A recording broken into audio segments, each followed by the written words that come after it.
কতটা লোভনীয় হয়েছে আজকের এই নেহারি রেসিপি আপনারা দেখেই বুঝতে পারছেন। আপনারাও যদি সেম রেসিপি ফলো করে রান্না ট্রাই করেন, আপনারা নিজেরাই মুগ্ধ হয়ে যাবেন নিজেদের রান্নায়। তো 2 কেজি নেহারি রান্নার জন্য এখানে আমি 1 চা চামচ হলুদ, 1 চা চামচ মরিচ, স্বাদমতো লবণ, ধনিয়ার গুঁড়া 1 চা চামচ, আদা রসুন বাটা দিচ্ছি 1.5 টেবিল চামচ করে, এলাচ, দারুচিনি, লবঙ্গ, গোলমরিচ, জয়ত্রী, তেজপাতা দিচ্ছি, পেঁয়াজ বেরেস্তা এবং বেরেস্তা ভাজা তেল দিব, 2 চা চামচ আটা হালকা টেলে রেখেছি, এটা পরে পানি দিয়ে গুলিয়ে ব্যবহার করব, দিচ্ছি 1/2 কাপ পরিমাণ টক দই। কিছু পায়া আমি কেটে ধুয়ে পরিষ্কার করে 20 মিনিট গরম পানিতে ডুবিয়ে রেখেছিলাম। 20 মিনিট পর গরম পানি থেকে উঠিয়ে ভালো করে ধুয়ে প্রেসার কুকারের মধ্যে দিয়ে দিচ্ছি। এখন আমি মেরিনেট করে রাখবো সব মশলাগুলো দিয়ে 30 মিনিটের জন্য।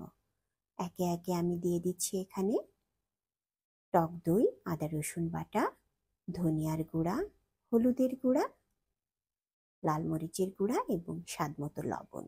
আস্ত কয়েকটা কাঁচামরিচ দিচ্ছি পেঁয়াজ বেরেস্তা এবং বেরেস্তা ভেজে রাখা সেই তেলগুলা। কিছু গরম মশলা দিয়ে ভালো করে মেরিনেট করে 30 মিনিটের জন্য ঢাকনা দিয়ে ঢেকে রাখবো। 30 মিনিট পর চুলায় দিয়ে ফুটানো গরম পানি দিচ্ছি, নেহারির পায়াগুলা ডুবে যাবে সেই পরিমাণে পানি দিব। তারপরে প্রেসার কুকারের মুখটা বন্ধ করে 2টা হুইসেল দিব। 2টা হুইসেল দেওয়ার পরে আরও 40 মিনিট মিডিয়াম ফ্লেমে রান্না করে নেব। এখন বাগার দেওয়ার জন্য সরিষার তেল গরম করে তার মধ্যে শুকনা মরিচ ভেজে নিচ্ছি। এর মধ্যে পেঁয়াজ রসুন কুচি দিচ্ছি। রসুন কুচিটা এখানে একটু বেশি ব্যবহার করতে হবে। পেঁয়াজ রসুনটা যখন একদম টকটকে লাল হয়ে যাবে তখন এর মধ্যে নেহারিটা আমি ঢেলে দিব।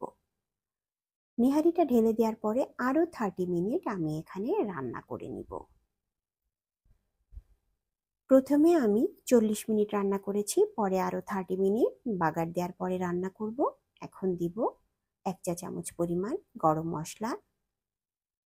মশলা দিয়ে কিছু সময় নেড়ে চেড়ে আস্ত কয়েকটি কাঁচামরিচ দিচ্ছি, আর দিচ্ছি 1 চা চামচ পরিমাণ ভাজা জিরার গুঁড়া। সব কিছু দিয়ে আরও 10 থেকে 15 মিনিট আমি রান্না করে নেব। 2 চা চামচ পরিমাণ আটা হালকা টেলে একটু পানি দিয়ে গুলিয়ে নেহারির মধ্যে দিয়ে দিচ্ছি ঝোলটা একটু ঘন করার জন্য। আপনারা যদি ঝোল ঘন করতে না চান তাহলে আটা গুলিয়ে দেওয়ার কোনো দরকার নেই। এখন পরিবেশন করে নিব। আমি এখানে 2 কেজি পায়া রান্না করেছিলাম। 2 কেজি পায়ার জন্য যে পরিমাপটা আমি বলেছি সেই মাপটা যদি ফলো করে আপনারা নেহারি রান্না করেন তাহলে আপনাদের নেহারিটাও খেতে ভীষণ সুস্বাদু হবে এবং আপনারা নিজেরাই নিজেদের রান্নায় মুগ্ধ হয়ে যাবেন। তো এই ছিল আমার আজকের নেহারি রেসিপি। আমি এখানে চালের আটার রুটি বানিয়েছিলাম। আজকে আমি এটা চালের আটার রুটি দিয়ে পরিবেশন করছি। আপনারা চাইলে পরোটা, নান বা পোলাও, খিচুড়ি যে কোনো কিছুর সাথে নেহারিটা খেতে পারেন। আমার রেসিপি ভালো লাগলে সাথেই থাকবেন।